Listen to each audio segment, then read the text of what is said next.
Buenos días, queridos hermanos. ¿En qué libro estamos estudiando?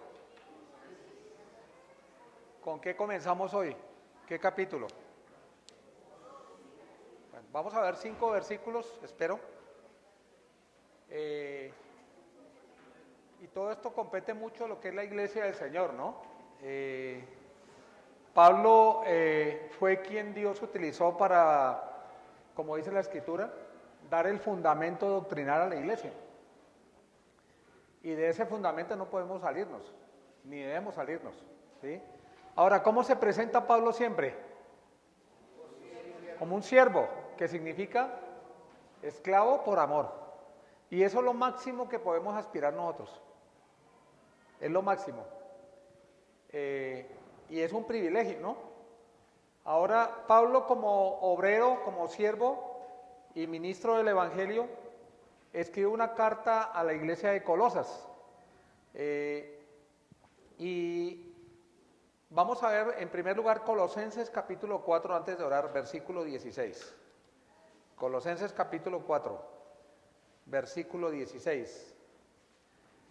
Es terminando ya esta carta, dice el versículo 16, cuando esta carta se haya leído, o sea leída, entre vosotros, ¿la iglesia de quién? ¿De qué lugar? La iglesia es una sola, la iglesia universal, pero hay iglesias locales. Y se menciona el lugar donde está ubicada la iglesia local. Ese es el mejor nombre, la iglesia que está en. Y en este caso es Colosas. Dice el texto, versículo 16, continuando, que esta carta sea leída y que también se lea, en la iglesia de 4:16, en la iglesia de los laodicenses, y que la de Laodicea, que esa no la tenemos, no está ahí dentro del canon, la leáis también vosotros. Entonces, más o menos, Laodicea es en ese sector y está ubicada entre 15 y 16 kilómetros de distancia. Hay 3 iglesias ahí cercanas, ¿sí? Ahora, el testimonio en Colosas, yo creo que ya lo vieron ustedes. ¿Quién comenzó el testimonio en Colosas? Epáfras. Ahora, ¿dónde estaba Pablo cuando escribió esta carta? Estaba en la cárcel. Es bueno entender un poquito eso, ¿no?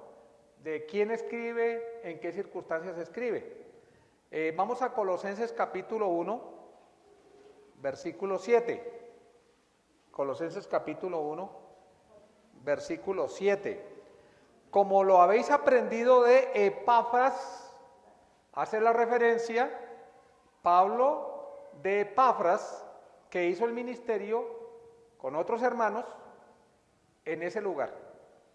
Ahora, Epáfras es un hombre preparado por Pablo, y dice aquí el texto, como lo habéis aprendido de Epáfras, nuestro consiervo, y le da un calificativo, amado, que es con una característica. No todos tienen esta característica. Se requiere los administradores que cada uno sea hallado, dice otro texto, ¿no? ¿Sea qué? ¿Hallado qué? Fiel. No que diga que es fiel, sino que sea hallado por otros fiel. Y hay una mención de Epáfras. Dice que él es fiel. Dice el texto ahí, ¿qué más dice? Ministra, sirve, no sobre, sino en medio de la iglesia. Ministro de Cristo para vosotros. Para vosotros. Ese es el concepto bíblico, ¿sí? Ahora vamos al texto que vamos a estudiar hoy. Segundo capítulo, versículo 1. No hemos orado, ¿cierto? Vamos a pedir la dirección de Dios, que me guíe, que sea bíblico todo y que hable a cada corazón, que esté un corazón dispuesto para aprender, crecer, tomar decisiones, ¿no? Oremos. Padre eterno, te damos gracias por tu palabra, que es verdad eterna, que proviene de ti, que es autoridad, que no es cuestionable y que amamos. Queremos con todo nuestro corazón pedirte que por favor hables, que sea tu Espíritu Santo que está en nosotros y quien guió a cada escritor en la revelación, para que por favor hables a lo más cercano a nuestro corazón, que podamos tener un corazón presto a obedecer, a entender y estar dispuesto a pagar el precio si es necesario en cosas que pides para nosotros en tu palabra. Te ruego, Señor, que tu palabra, o te rogamos que tu palabra corra y sea glorificada. En nombre de Cristo Jesús. Amén. Dice este versículo 1, porque quiero que sepáis. Ahí vamos a parar un momento, ¿sí?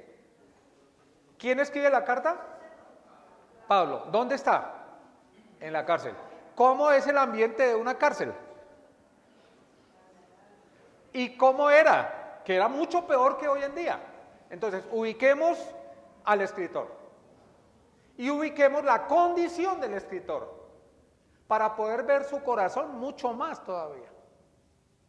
Entonces, estaba escribiendo un hombre de Dios injustamente encarcelado en un lugar de sufrimiento, pero que no estaba pensando en él, estaba pensando en otros.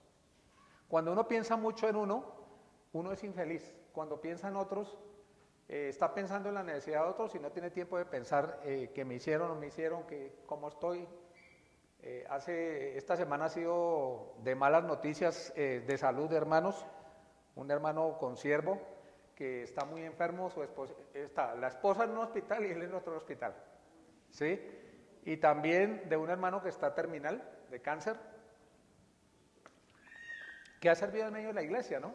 Ahora, la característica es, tenemos una esperanza bienaventurada, y por eso Pablo, con esa esperanza que tiene él o tenemos nosotros, podemos tener una proyección de lo que es tangible, que es la eternidad, y que es de mayor valor, porque a veces nos ocupamos es de lo presente nomás, que tampoco quiere decir que lo descuidemos.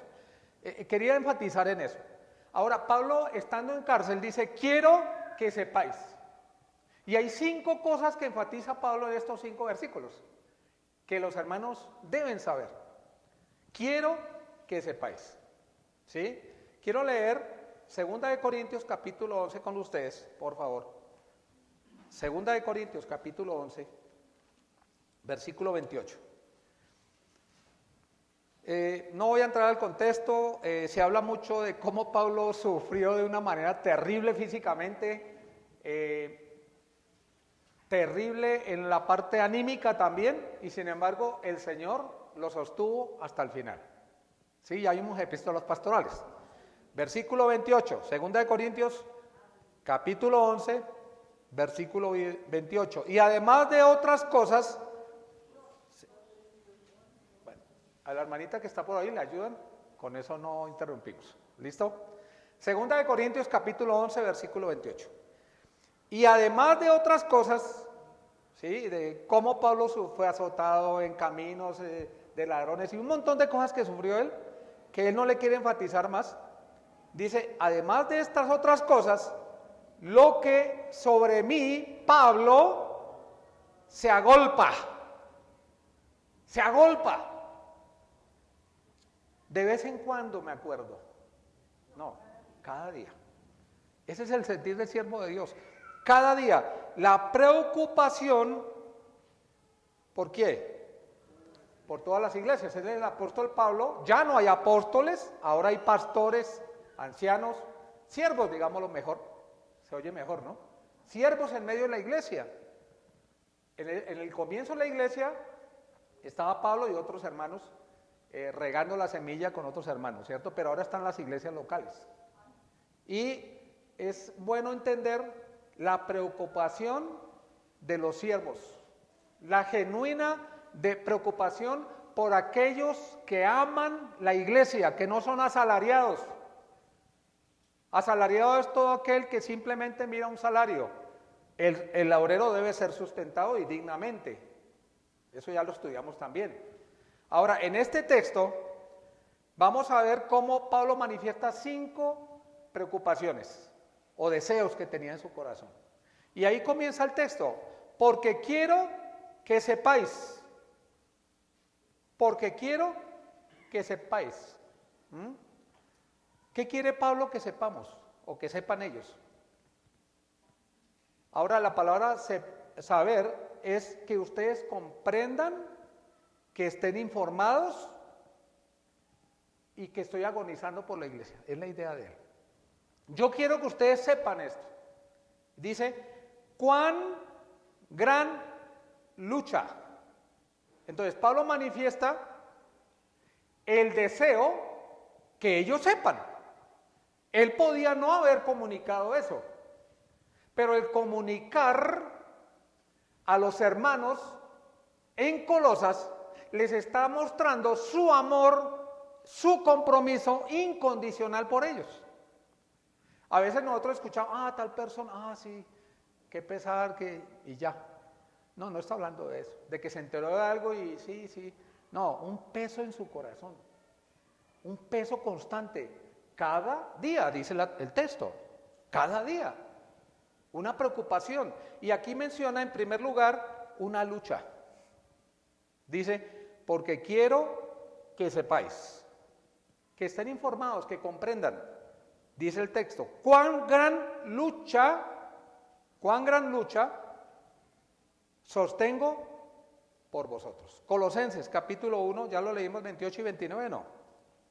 Ahora, antes de leer, ustedes deben saber, ya lo hemos estudiado acá también, que la Biblia, en el comienzo, todos los libros, no tenían ni capítulos ni versículos.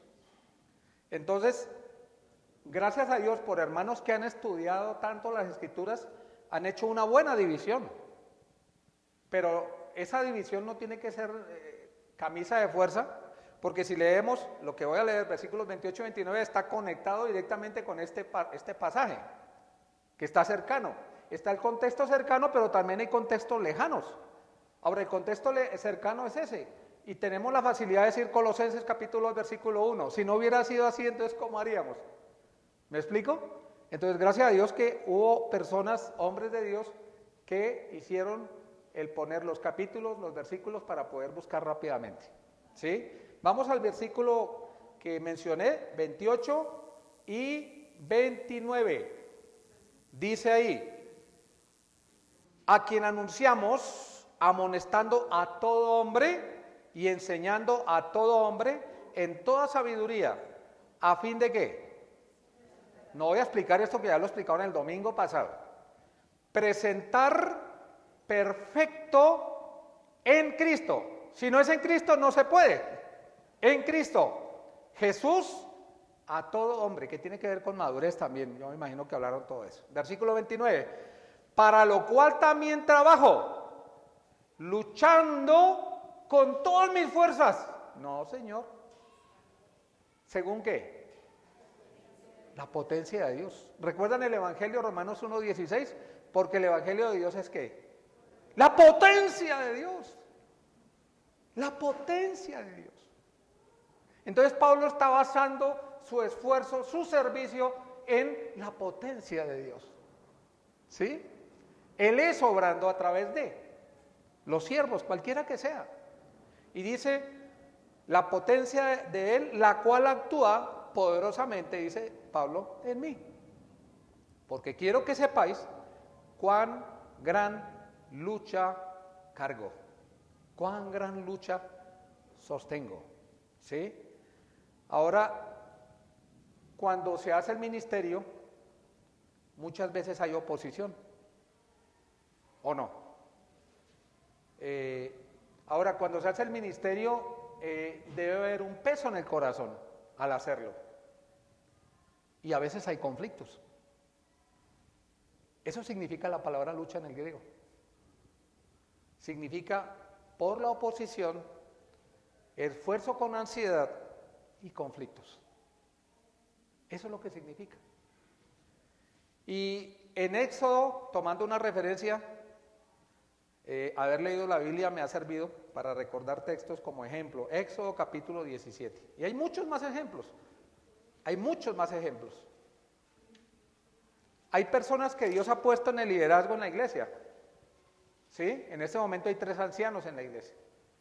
Ahora, ¿saben la lucha que tienen esos hombres de Dios que están al frente dando cuenta a Dios por una grey? Bueno, veamos en Éxodo capítulo 17, que no habla de la iglesia, pero sí habla del liderazgo de un hombre de Dios. Y estamos viendo la oración de Pablo por la iglesia y esa lucha que tiene, ¿sí? Ahora vamos a ver cómo en este contexto de Éxodo capítulo 17, versículo 8 al 13, vamos a leerlo, hubo una guerra que sostuvo Israel y el que lideraba al pueblo era Moisés. Así un pantallazo nomás. Versículo 9. Vamos al 9 de una vez porque ya hablé del 8. Capítulo 17, 9. Y dijo Moisés a Josué. ¿Josué quién era? El sucesor de Moisés, porque es una cadena y Dios ha orado siempre así. Escógenos varones y sal a pelear contra Amalek. Mañana yo estaré sobre la cumbre del collado y la vara de Dios en mi mano. E hizo Josué como le dijo Moisés, peleando contra Amalek, que era uno de los enemigos de Israel, y Moisés, dice el texto ahí, y Aarón y Hur subieron a la cumbre del collado. ¿Qué sucedió? Ahí dice, y sucedía que cuando alzaba Moisés su mano, ¿qué tenía en su mano? La vara de Dios, es un símbolo importantísimo. Israel prevalecía. ¿Qué es prevalecer? En la batalla, Dios inclinó todo a favor de Israel. Más cuando él bajaba la mano, ¿quién puede tener la mano ahí durante horas y no cansarse? Tenía que bajar la mano, entonces llegaba Moisés, estaba cansado, bajaba la mano, su mano, y prevalecía el enemigo de Israel, Amalek.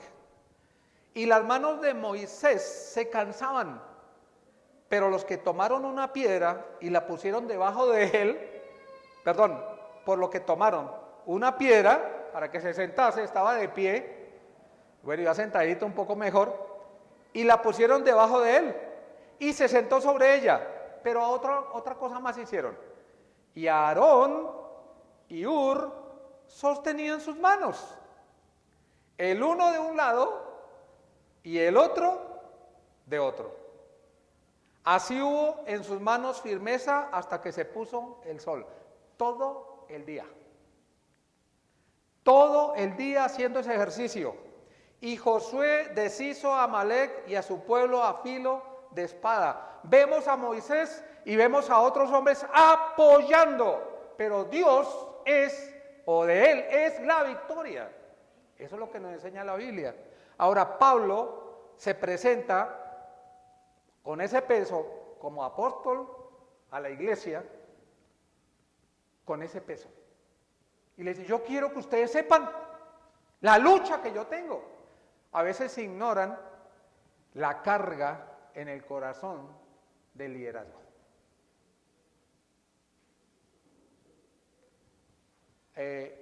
Pablo mismo le dijo a algunos hermanos carnales, ustedes se indignan y yo no me indigno. Y siempre hay hermanos que están, pero no me tienen en cuenta y no saben todas las cosas, y más si la grey crece, que tienen que manejar en el liderazgo los hermanos, que son igual de pecadores, débiles, pero que tienen una lucha y una carga. Estoy hablando de los siervos de Dios, ¿no?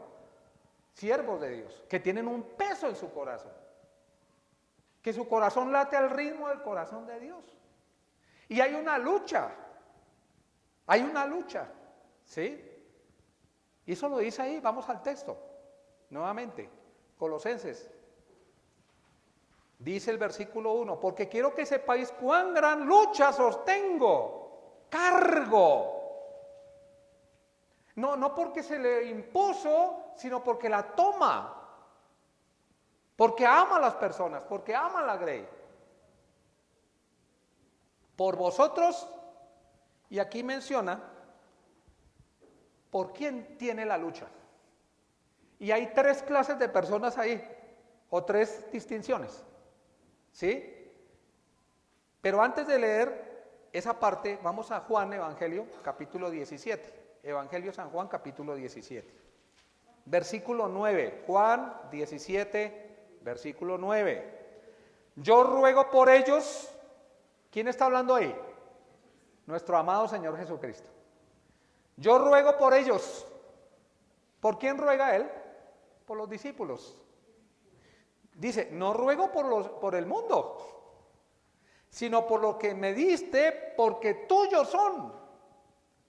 Miren, la iglesia de Dios, lo habíamos hablado, Israel para Dios ¿qué es? Y la iglesia para Dios ¿qué es? Y lo presenta de una metáfora. ¿Recuerdan ustedes?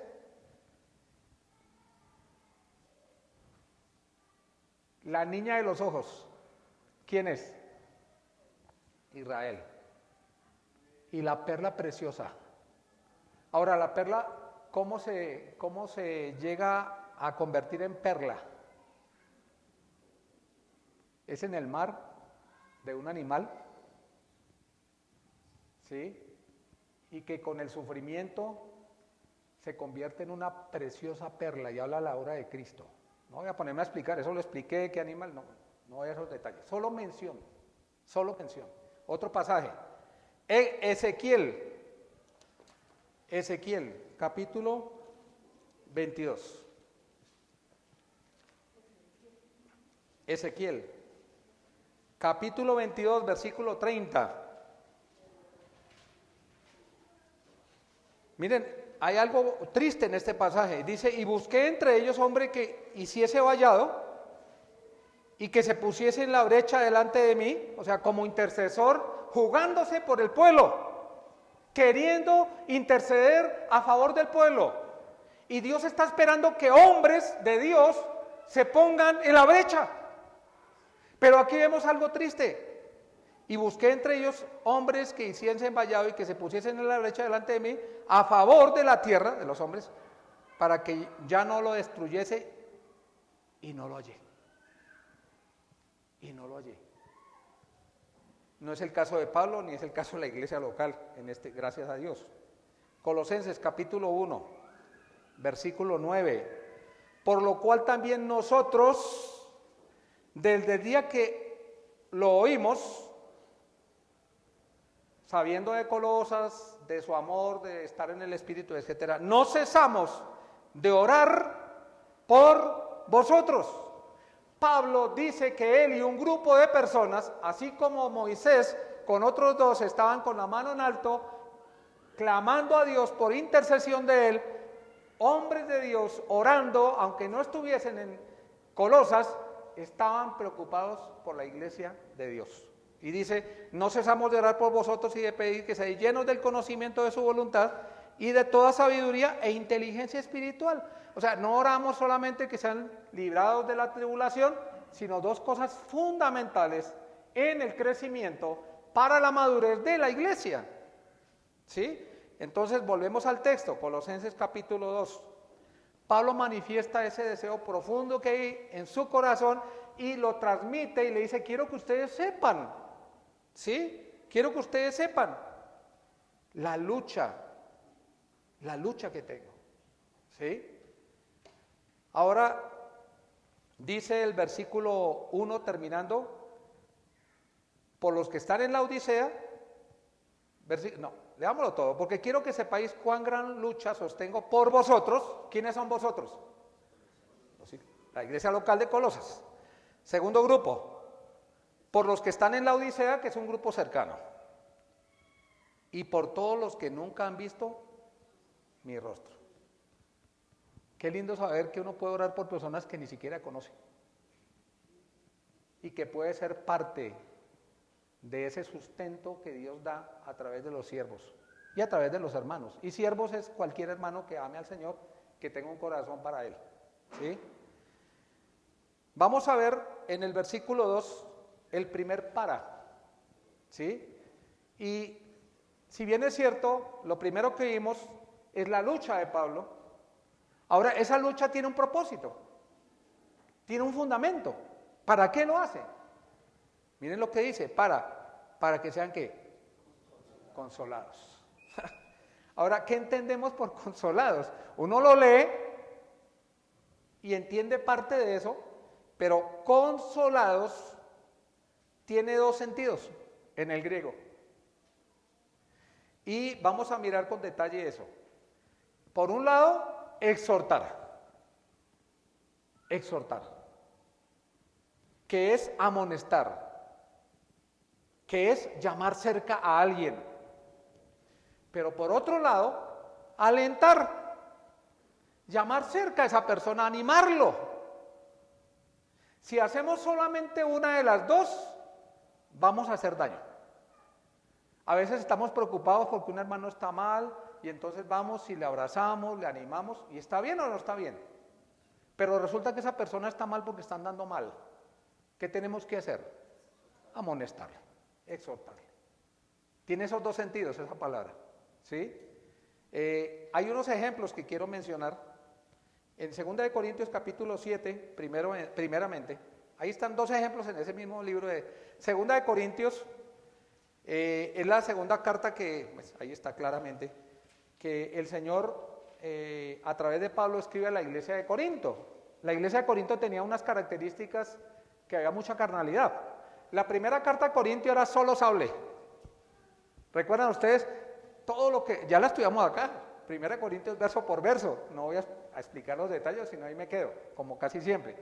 Entonces vamos, hoy estoy tratando de ser rápido. 1 Corintios, solo amonestaciones. 2 Corintios ya fue muy diferente. Y vamos a ver capítulo 7, versículo 8 al 12. 2 Corintios capítulo 7, versículo 8. Porque aunque os contristé en la primera carta, 1 Corintios, está haciendo mención, con la carta, esta es la segunda, la primera, ¿qué hizo? Los contristó.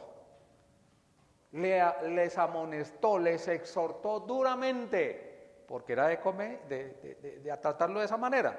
Con la carta, no me pesa, Pablo dice, no me pesa haberles hablado duro a ustedes. Ustedes necesitaban que se les hablase duro. Es lo que está diciendo Pablo, ¿o no? Dice que no le pesa. En el versículo 8, aunque entonces lo lamenté. A mí me ha pasado, y creo que a los que servimos al Señor, tenemos que hablar con alguien con dureza, y más cuando uno reconoce que es pecador. Me acuerdo una vez que muchas veces discipliné a mis hijos, y yo ese día no estaba muy bien espiritualmente. Pero dije, tengo que hacerlo. Mi hijo se me arrodilló para que no lo disciplinara, me hizo llorar. Le dije, tengo que hacerlo. Y yo lloré más que él.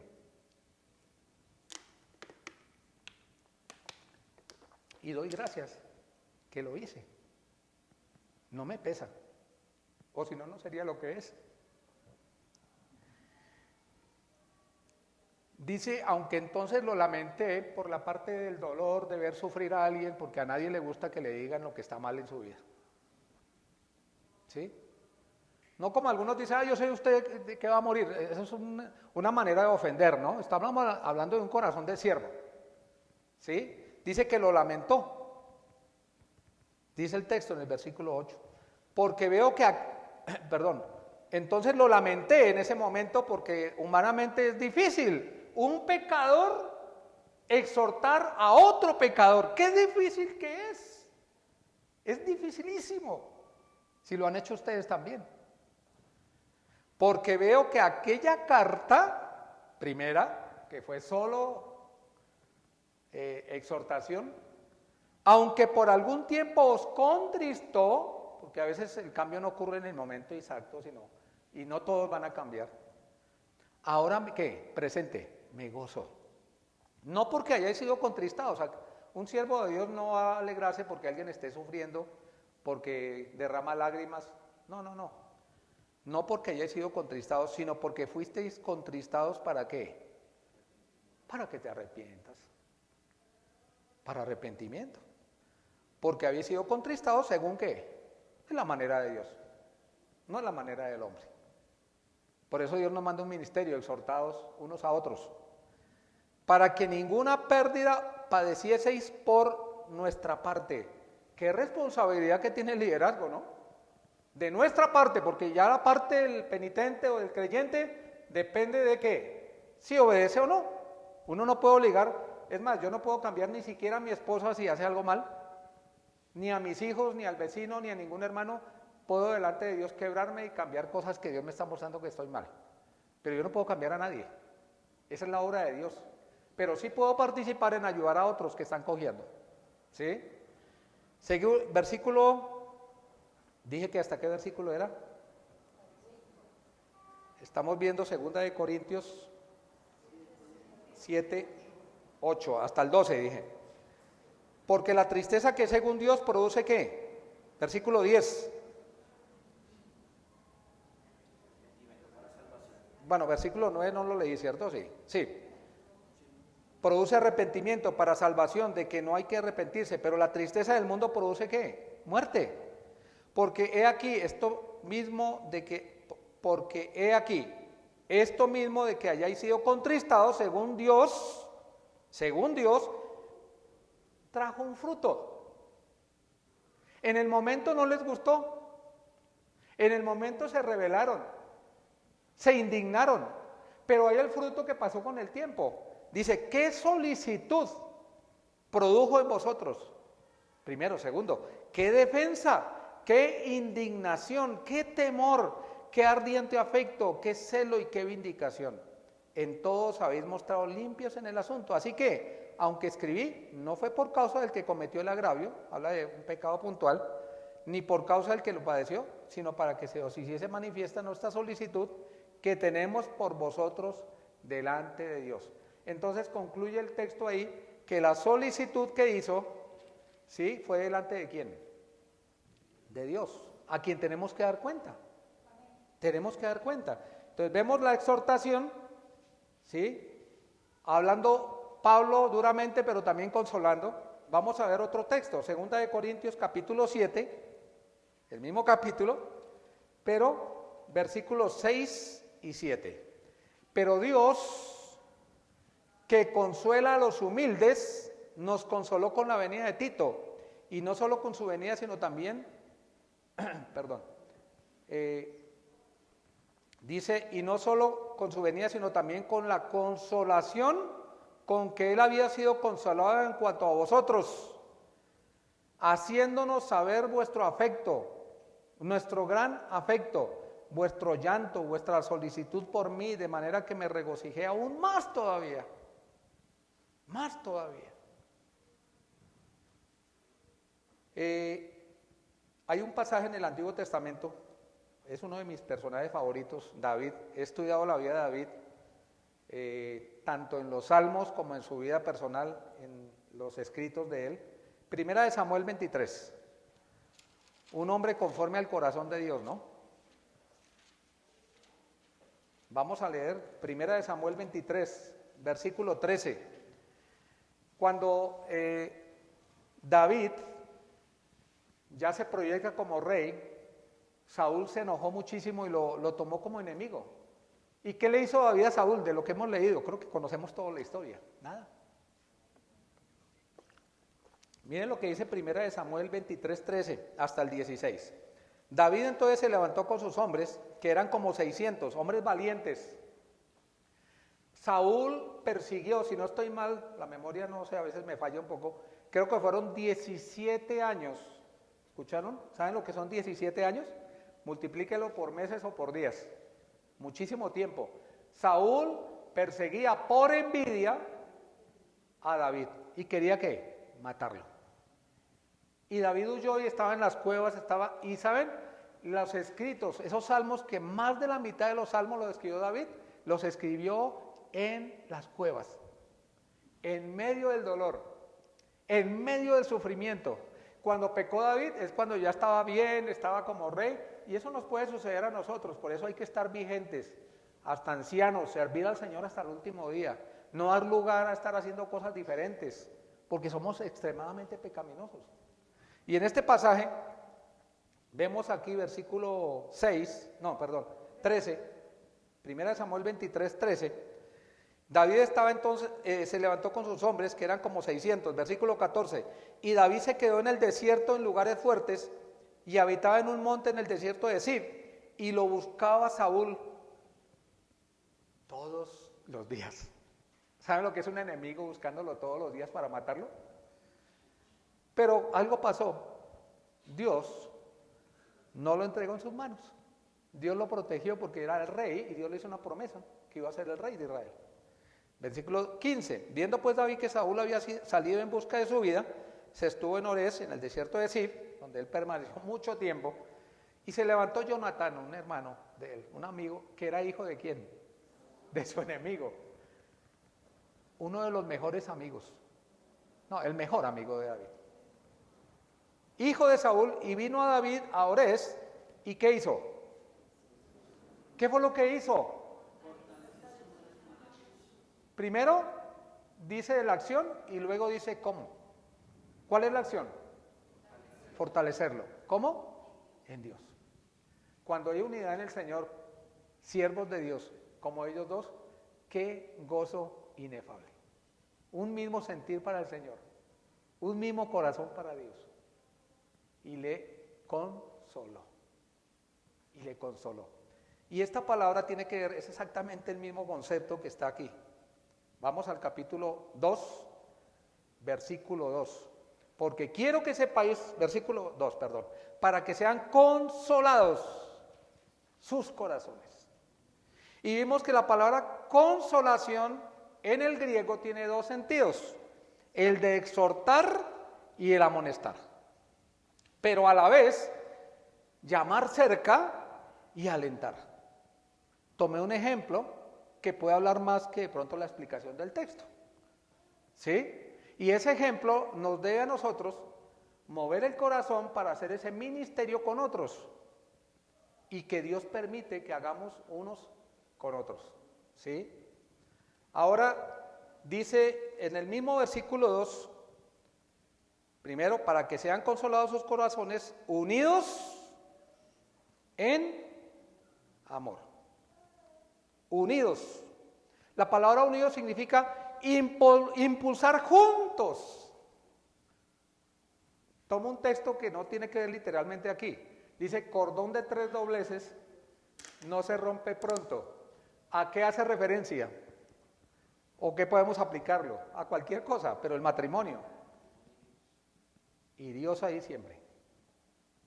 Entonces, cuando usted quiere servir al Señor, yo quiero servir al Señor, amamos al Señor, queremos hacer las cosas para Dios, pero es que la obra de Dios no es de llaneros solitarios. Hay otros que ayudan a impulsar. Y la palabra unidos habla, ¿unidos en qué? En amor. Impulsar juntos en el Señor. Impulsar juntos en el Señor. Qué espectacular, ¿no? Es Dios a través de. Y vemos aquí a estos hombres que escriben esta carta, porque es Pablo acompañado de otros hermanos. Está diciendo para que sean consolados sus corazones unidos en amor. Y aquí la palabra amor es ágape, porque hay varias clases de amor, pero hace mención del amor ágape. Colosenses capítulo 3, versículos 14 y 15. Y sobre todas estas cosas, vestidos de ágape. ¿Qué es el qué? El amor, ¿qué es? Ese lazo que une los ligamentos. Es la idea en el griego. Miren, el amor es el pegamento, el vínculo que ayuda en la armonía para la compasión, para el perdón y para lo que queramos hacer para Dios. No el emocionalismo, no nos confundamos. El amor ágape a veces es hablar duro y a veces es compasión, abrazos, etc. Y ese texto dice, soportándoos unos a otros, versículo 14, perdón. Y sobre todas estas cosas vestidos de amor, de ágape, que es el vínculo perfecto, versículo 15, y la prosperidad o la paz de Dios va a arbitrar, gobernar en vuestros corazones, a las que asimismo fuiste llamados en un solo cuerpo, y sed agradecidos. El amor es el pegamento, el que ayuda en la armonía, donde hay perdón, donde hay compasión. Primera de Corintios capítulo 13, versículo 1. Primera de Corintios capítulo 13, versículo 1. Dice, vamos a leer 8 versículos, porque habla del amor, ¿no? Este pasaje también lo estudiamos, solo voy a mencionar mientras avanzamos en los textos. Primera de Corintios 13, versículo 1. Ataca el problema de las lenguas que era vigente en ese tiempo y después desaparecieron según lo que ya estudiamos y no voy a explicar. Y si yo hablase lenguas humanas y angélicas y no tengo amor, vengo a ser como metal que resuena o címbalo que retiñe. O sea, si no hay amor, no hay nada. Y en lo que nosotros hagamos debe haber amor. Ahora, no confundamos que una exhortación no va acompañada de amor. Que, ay, pero es que me habló tan duro que es que no me ama. Resulta que le ama más que cualquiera. Fieles son las heridas del que ama, más importunos los besos del que aborrece. Y ese es un principio que debemos cumplir. A veces herimos, como Pablo hirió en 1 Corintios a los hermanos, pero después ¿qué? Vio con regocijo el fruto de eso. Sigue el texto. El amor es, ¿qué es el amor? Es sufrido, y habla del ánimo largo ánimo. Es benigno, o sea, benevolente. El amor no tiene envidia, no está ardiendo de celos. Ahora, la envidia es un pecado tan horrible. Yo algunas veces he tenido envidia, pero no ha sido mi característica ni de incrédulo. Pero hay hermanos que son envidiosos y sufren, pobrecitos, digo yo, no sé, que Dios ayude porque puede ser. Hay personas así y tienen que poner eso delante de Dios. Ahora, el tener envidia es falta de amor, porque dice, el amor no tiene envidia. A veces dicen, y aprendí algo, no hay que contar todos los logros, porque no todas las personas alrededor nos aman y de pronto se irritan y tienen envidia. Es que le subieron el salario y se gana no sé cuánto y, uy, pero a mí en cambio tanto, en cambio alegrarse, se compara.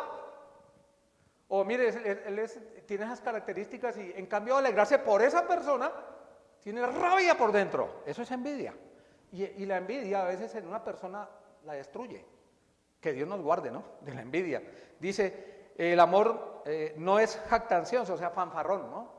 Estar ahí fanfarroneando, ya creo que la palabra es más clara para nosotros en el castellano.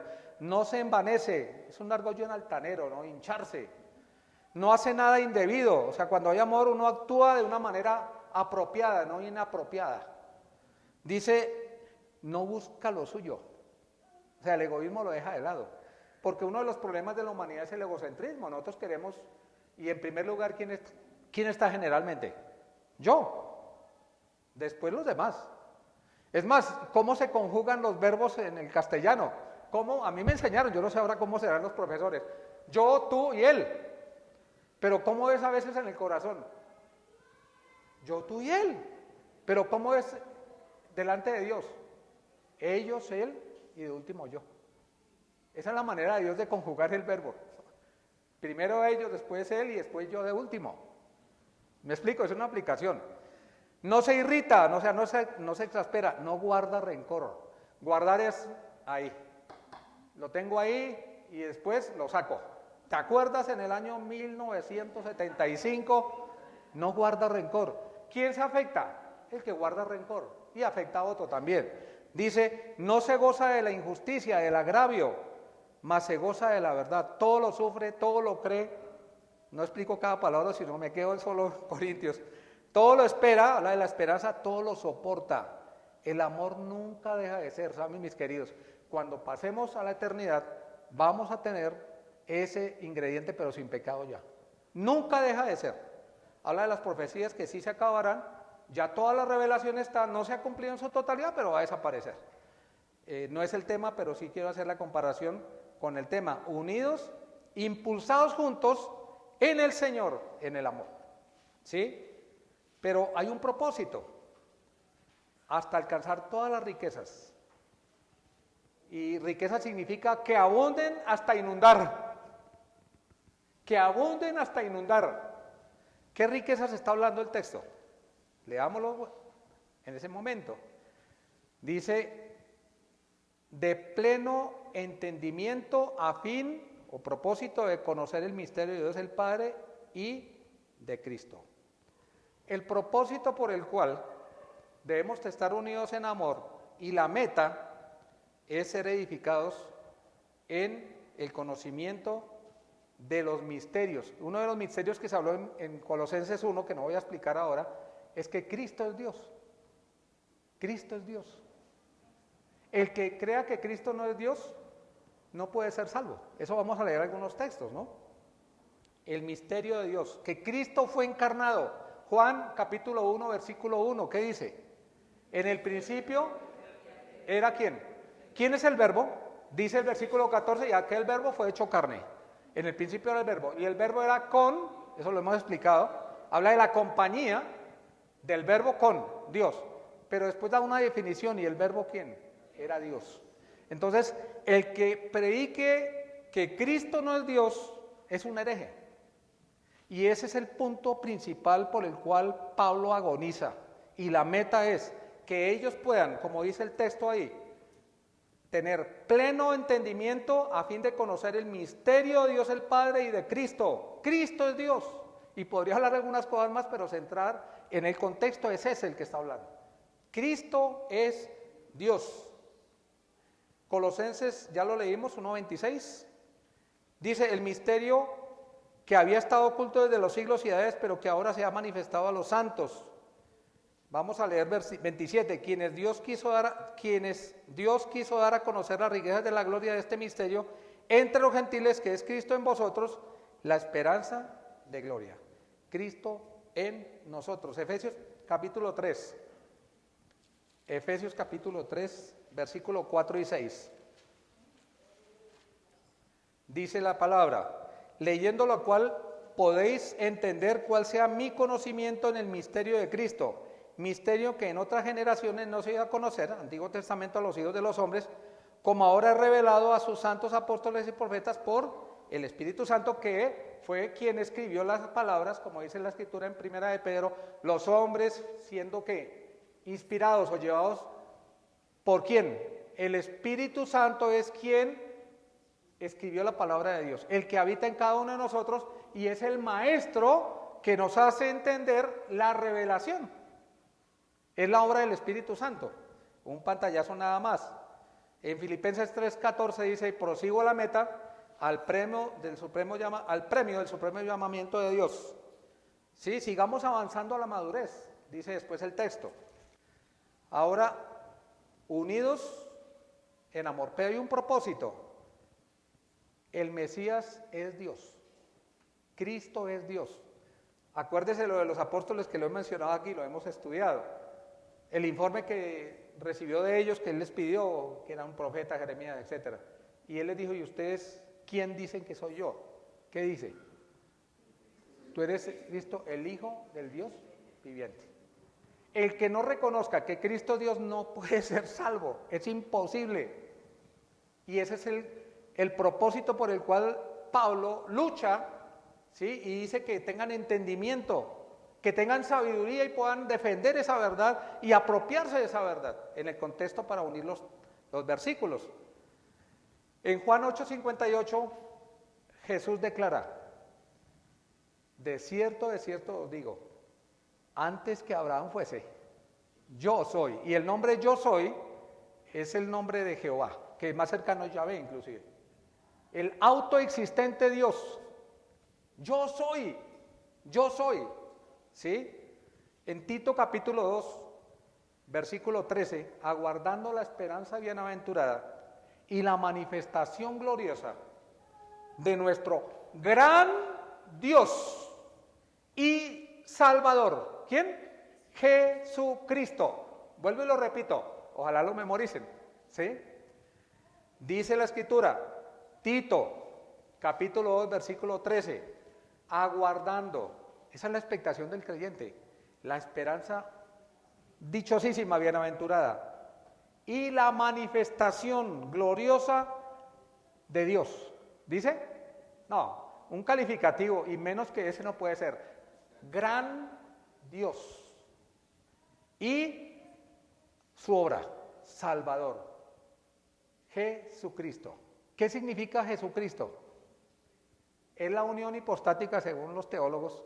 Yo ni me acuerdo qué significa hipostática, pero lo aprendí. La unión entre la humanidad de Cristo, indivisible, y la divinidad, la deidad. 100% hombre y 100% Dios. Nuestro gran Dios, Jesucristo. ¿Qué sienten ustedes al decir o pensar eso? ¿Qué pasa por su mente y corazón? Gozo, alabanza, gratitud, humillación. Nuestro gran Dios. Nuestro gran Dios, incomparable Dios, dice otro texto. ¿Sí? El Mesías es Dios. Y Pablo lucha, agoniza, y la meta es que sepan que Cristo es Dios.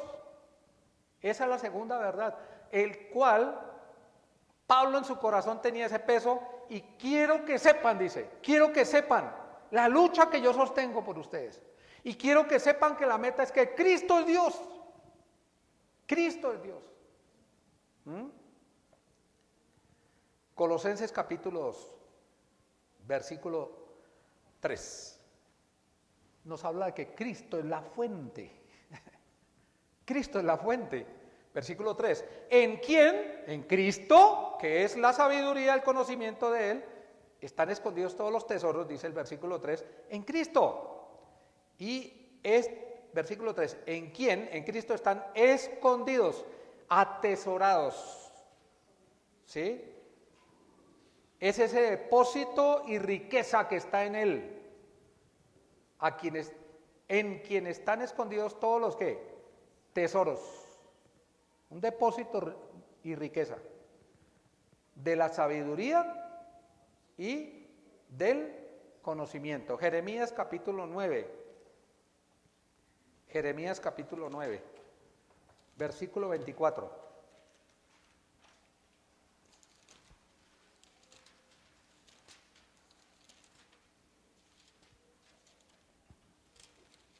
Dice la palabra, mas alábese en esto el que se hubiere de alabar.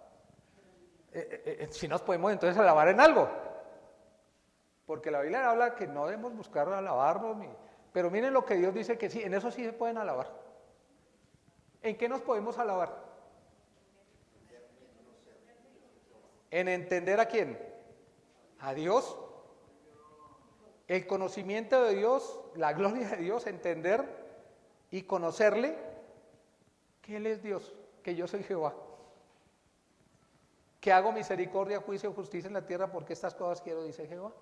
Entonces Dios dice que sí nos podemos ¿qué?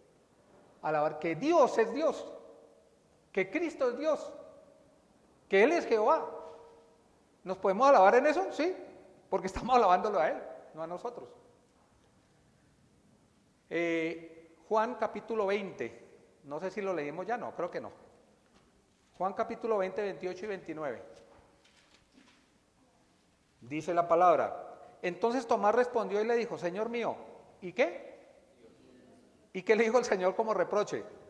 Porque me has visto, Tomás, creíste, bienaventurados los que no vieron y creyeron, como ustedes y yo. No hemos visto al Señor de gloria. Vimos su palabra y creemos en Él. Cristo es Dios. Tomás tuvo que ver y Tomás está con el Señor. Pero qué bonito poder decir que nosotros que no le hemos visto creemos en Él. Por su palabra, que es inerrante, que no hay error en absoluto y que su palabra es verdad. ¿Sí? Colosenses capítulo 2, versículo 3, en quien están escondidos todos los tesoros de la sabiduría y del conocimiento. Romanos 11, 33. Romanos 11, 33. Oh profundidad de las riquezas de la sabiduría y de la ciencia de Dios. Oh admiración.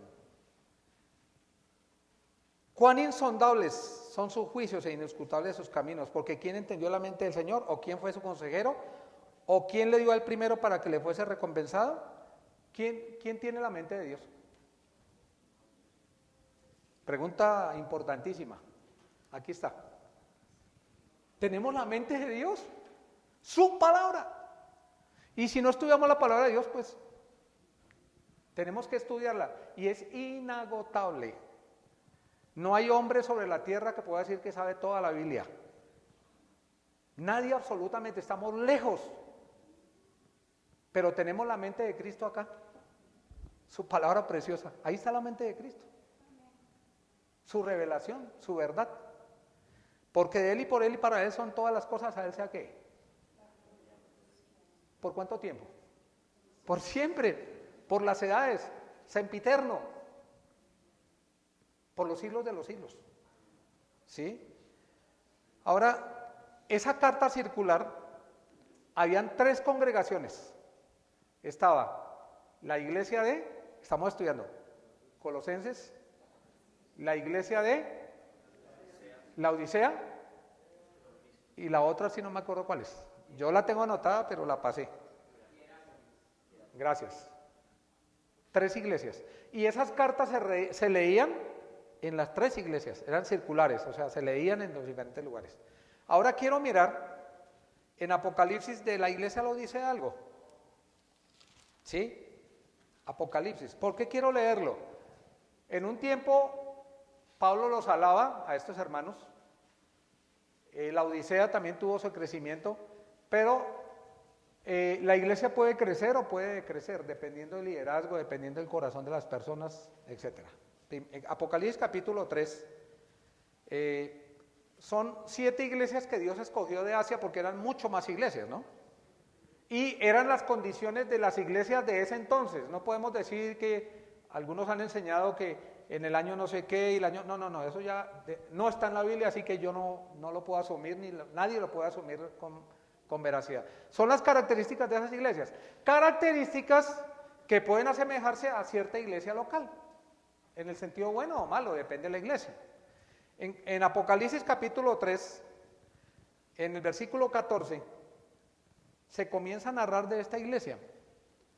Y escribe al ángel de la iglesia. El ángel significa mensajero, en este caso a esas personas que responden, los ancianos o pastores de cada iglesia, en este caso la iglesia de Laodicea. Dice, escribe al ángel de la iglesia en Laodicea, habla del lugar.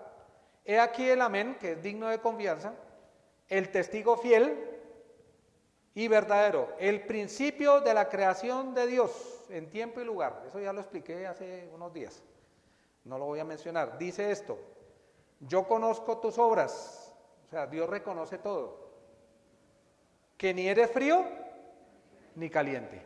Aquí está hablando de una condición puntual de esa iglesia, que algunas iglesias se pueden identificar, o ciertas personas en una iglesia que sea pujante, pero que puntualmente esas personas están en esa condición, porque es de provecho para el que lo lea y si es verdad para él, pues tiene que asumirlo, o tenemos que asumirlo. Ojalá fueses frío o caliente, dice aquí el texto, una exclamación, pero por cuanto eres tibio y no frío ni caliente, te vomitaré de mi boca. Eso lo expliqué alguna vez enseñándolo, de las características que tenían 3 características este lugar de la Odisea que no voy a explicar. Versículo 17, porque tú dices, no dice Dios sino Él, o esas personas, yo soy rico, o sea, me ensanché y me he enriquecido y de ninguna cosa tengo necesidad. Y no sabes que tú eres ¿qué?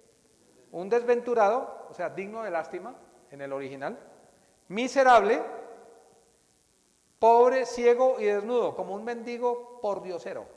O sea, ellos eran ricos porque era un lugar de todo ese sector económicamente pujante. Pero Dios miró desde otra perspectiva y dijo, eres un mendigo. ¿Saben lo que es un mendigo? Hueles a feo. Hueles a feo. Eres un mendigo. Dice, un desventurado, miserable, pobre, ciego y desnudo.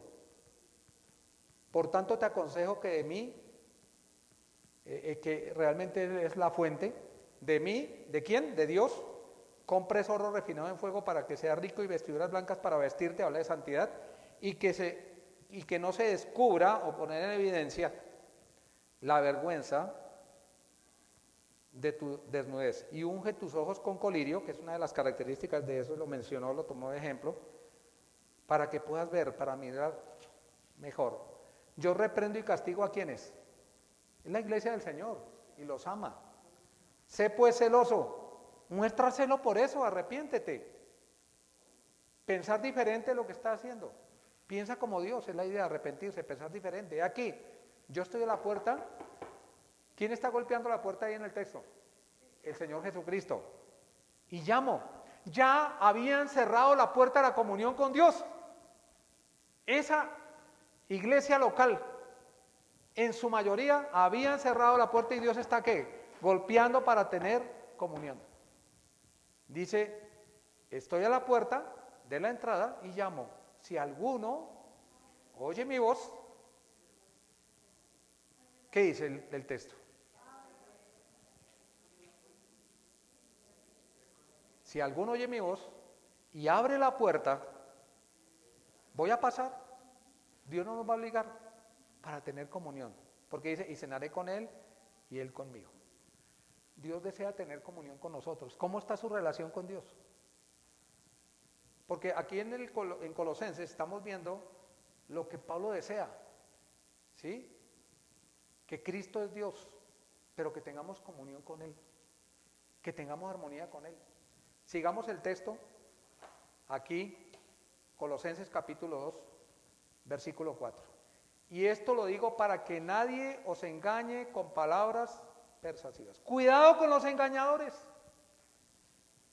Cuarta cláusula de Pablo. La lucha, la meta, Cristo es Dios, pero cuidado con los engañadores. Aquí han venido engañadores, ¿cierto? En Suba también y en todas las congregaciones han llegado engañadores. ¿Quiénes son los que tienen que velar por eso? Los que están encima de la grey, o sea, los que están sirviendo, no encima, en medio de la grey. Doctrinalmente conocimiento tiene que tener más.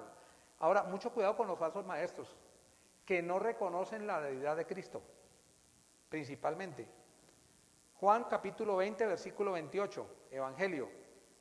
Juan capítulo 20, versículo 28. Dice la palabra. Entonces Tomás respondió y le dijo, Señor mío, Dios mío, no sé por qué lo tengo, 20, 28. Vamos al versículo 5, porque creo que el tiempo ya está terminando, o terminó ya. Vamos a leer versículo 5 y terminamos con versículo 5. Ahora, el deseo de Pablo es que no caiga la iglesia en mala doctrina, que vengan engañadores. Pero para eso leemos la última parte del versículo 2, dice, a fin de conocer el misterio de Dios, que Cristo es Dios, y de Cristo, en quien están escondidos todos los tesoros de la sabiduría y el conocimiento. O sea, tenemos la palabra de Dios, tenemos cómo poder descifrar cuando venga alguien con una enseñanza diferente. No es que tengamos que estudiar todas esas sectas, yo nunca las he estudiado. Cuando pasé por instituto, la verdad los medio leí y dije, no, yo lo que necesito es aprender de Cristo. Y cuando uno tiene un billete falso, yo conocí los billetes porque trabajé en eso, facilito, sin verlos, con solo palpar, este es falso. Si conocemos las Escrituras y viene alguien con algo diferente a las Escrituras, detectamos el error. ¿Qué tenemos que hacer? ¿Estudiar todas esas sectas? No, que el hipercalvinismo, que hace poquito estoy discipulando a un hermano de otra iglesia, y vino con el hipercalvinismo, le dije, ¿sabe qué? Vamos a estudiar Romanos capítulo 7, 8 y 9, y usted saque sus conclusiones al hacer una exégesis. Y terminamos, dijo, me quedó claro. ¿Sí? La palabra de Dios. No necesitamos qué dicen ellos y qué estudiar para refutar. No. Voy a estudiar la Biblia y la Biblia va a mostrar la verdad. Acomodando lo espiritual a lo espiritual. No necesitamos llenarnos de basura la cabeza. ¿Sí? Leamos las Escrituras, estudiamos las Escrituras, ¿sí? Y con eso vamos a estar seguros contra los engañadores, ¿sí? Y hay otra diversidad de doctrinas en las cuales nosotros no tenemos que caer a estudiar. Estudiemos la palabra de Dios. Tenemos la palabra profética más, en la cual hacemos bien en estar, ¿qué? ¿Cómo qué? Antorcha. En lugar que está oscuro, pero que alumbra. La palabra de Dios. Esa es la que tenemos que estudiar, la bendita palabra de Dios. Versículo 5, el gozo de Pablo. Porque aunque estoy ausente en cuerpo, no obstante en espíritu estoy con vosotros, gozándome. Y la palabra gozándome significa una felicidad calmada. A veces gritamos y hacemos un espaviento. No, la figura es, estoy gozoso aunque no estoy saltando. Pero por dentro, ese corazón va a 1000 por hora. Tengo gozo. Ese es el concepto aquí de la palabra. Gozo de ver que las cosas, que la iglesia está creciendo, que está bien, y hay satisfacción y gratitud a Dios. ¿Sí? Esas son palabras mías, pero la palabra como tal, versículo 5, dice, gozándome es feliz calmadamente. ¿Sí? Y mirando vuestro buen orden y firmeza de vuestra fe, ¿en quién? Aclara, ¿no? En Cristo. En Cristo. Ahora, da razones de por qué está gozoso. Da razones, ¿sí?, del informe de Epafras que le dio. ¿Cuáles son las dos razones? El buen orden y la firmeza de qué? La fe en la palabra de Dios. Trajo gran gozo a ese apóstol que estaba encarcelado y, como al comienzo dije, y quiero que sepan 5 cosas. ¿Sí? ¿Cuáles son? Si quedó algo. No importa que no sea la misma palabra, pero ahí están los textos. Primero, la lucha. Su oración por estos hermanos. Por los de ¿qué? Colosas, la Odisea y los que no lo conocen.